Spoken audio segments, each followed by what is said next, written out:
Second type के graph है हमारे वेग समय ग्राफ।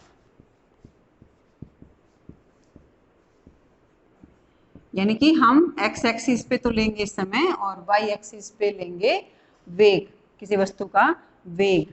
और वेग समय ग्राफ हमें किसके बारे में बताते हैं? उस वस्तु के त्वरण के बारे में बता सकते हैं और उस वस्तु के द्वारा तय की गई दूरी के बारे में बता सकते हैं। त्वरण तथा दूरी ज्ञात कर सकते हैं वेग समय ग्राफ से। यानी कि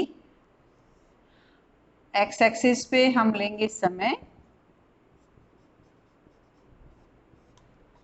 और इधर हम लेंगे वस्तु का वेग।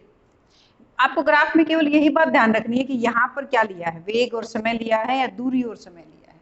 अगर हमारा वेग और समय ऐसा आता है, सीधी रेखा अलोंग द एक्स एक्सिस, तो इसका मतलब है कि वो उस वस्तु का वेग जो है वो एक समान है, वेग बदल ही नहीं रहा, जितना वेग ये था उतना ही वेग है उसका। यानी कि उसका जो त्वरण है, त्वरण उसमें त्वरण कब आता है? जब वस्तु के वेग में परिवर्तन होता है।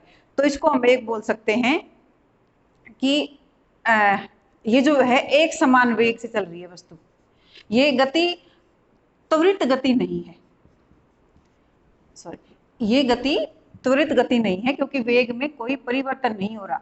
तो ये एक समान वेग या एक समान चाल का भी ग्राफ हो सकता है। ठीक है। और अगला है, अगर मान लीजिए हमारा इधर वाई एक्सिस के अकॉर्डिंग वेग है और इधर हमारा समय है और हमारा ग्राफ आता है सीधी रेखा along the origin, starting from the origin.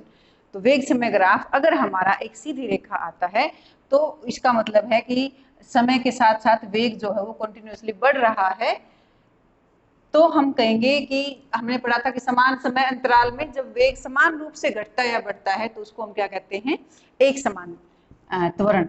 तो ये जो ग्राफ है ये बताएगा हमें एक समान त्वरण के बारे में, एक्सीलरेशन के बारे में, यूनिफॉर्म एक्सीलरेशन के बारे में। वेग और समय ग्राफ अगर सीधी रेखा आती है along the starting from the origin तो हम कहेंगे ये एक समान त्वरण है।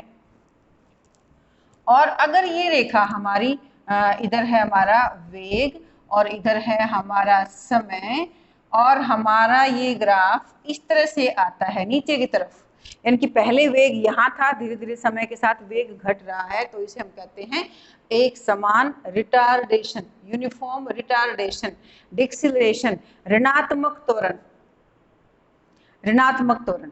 तो वस्तु की स्थिति में सॉरी वेग में यहाँ पर वेग उसका कम हो रहा है। ठीक है।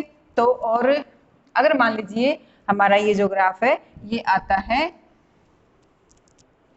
ऐसा, यहाँ पर है हमारा वेग और इधर हम ले रहे हैं समय और हमारा ग्राफ कुछ इस तरह का आता है कि वेग और समय में एक रेगुलर इंक्रीज या डिक्रीज नहीं है। तो इसको हम बोलते हैं नॉन यूनिफॉर्म त्वरण एक्सीलरेशन या असमान त्वरण। त्वरण तो है लेकिन वो समान नहीं है, वेग समान रूप से नहीं बढ़ रहा, असमान रूप से बढ़ रहा है, कभी थोड़ा थोड़ा बढ़ रहा है, कभी एकदम से ज्यादा बढ़ रहा है, तो उसे हम कहेंगे असमान त्वरण।